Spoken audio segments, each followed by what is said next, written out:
Talofa lava o se whapoponga o talamai Australia na le Radio Samoa. Na pati ma le fia le li pāremia o Australia ma le toʻatele o tangata na iai i le lofuanga te wai wa alele po le hanga i sini na watula wale ele manuia le vaenga whai o le au taalo Australia na malanga atu i le Olimpeka. O le tausanga ese le nei na upito maulungai le au whai o pine wa au sia le au taalo Australia i se Olimpeka le watulanga whai lo na tuu au whainga o atunu atoa na awai le Olimpeka i Paris. Sa noa le pāremia le Today Show ilo na nganga mita e le ngata mo le au taalo a o le atunu atoa ilo latou sao i le tapo inga. Ta ua Albanese e leo le au taalo uma na mauni pine peitai o i latou uma sa whai masui o le atunu e matuai tutusa lava lo latou sao ma le auro. O latou wha maulunga Australia mai po le alava le iunga o latou tausinionga pe auro siliva pe apa memea pe le imanuia fo i tau mawhainga a ua matua avea i latou ma mitanga o le atunu.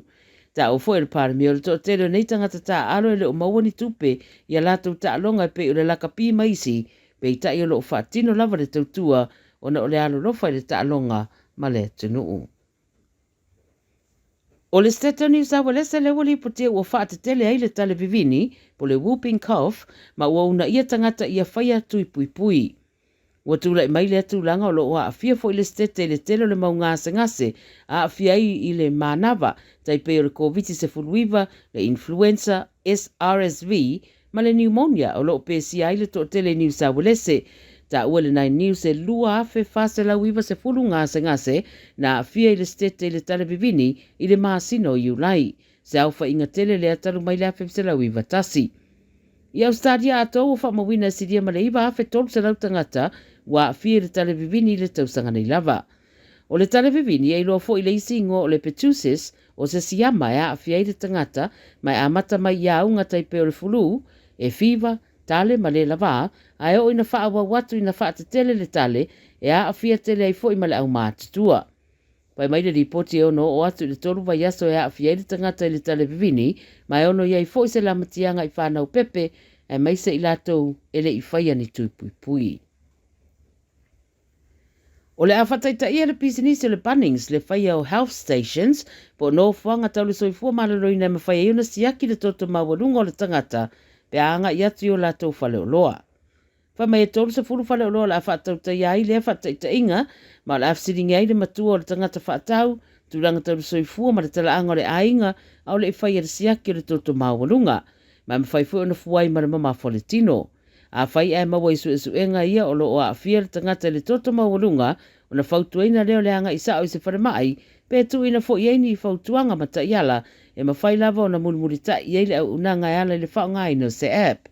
O lo i eile wha moe le au su e ma le University of New South Wales, ma le George Institute for Global Health, o le ama whai le neipol kalame o nei loa ai nisi o cases, ma wha roa wha mtaranga i a tiri sira fiai, la matianga o le a fia le toto maulunga. E le tutongia le au unanga, mai na le ngase fo i ma whaona ia sira fia rei ungo na siaki, pe a wha atinoina i ia no fuanga.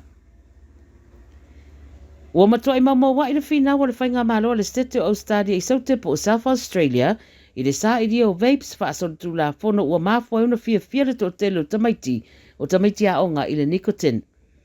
O se au po o se team whai whaatasi le whainga malo ma le Australian Border Force le wola to maua i nai le tusa ma le lua se lau fastfulu wafe o le tau o neisi kaleti wha asolitu la fono i ospa inga na whaia le tui mātua Adelaide i nisi o whale o lo iai na maua iai le se lau kalama o si kaleti ma vapes wha mai ua teu te tonu o masini tā lava o ka poti mātingi pusa. Lo tā ua o tupe maua atu mai le whaatawina o neisi kaleti wha asolitu la fono e toi wha o ngai whaatupe a i isi fo inga yoinga e peo le au mai wha asolitu la fono o a upenga o whana ma fuala au whasaina. O le vaenga tele la o vapes ua maua lo su ina nei, ma le popolenga leo le au su ua matua i tā ina i lava tamaiti e fia i le whelanulanu wa i o vapes ma le nicotine o lo o au fiai.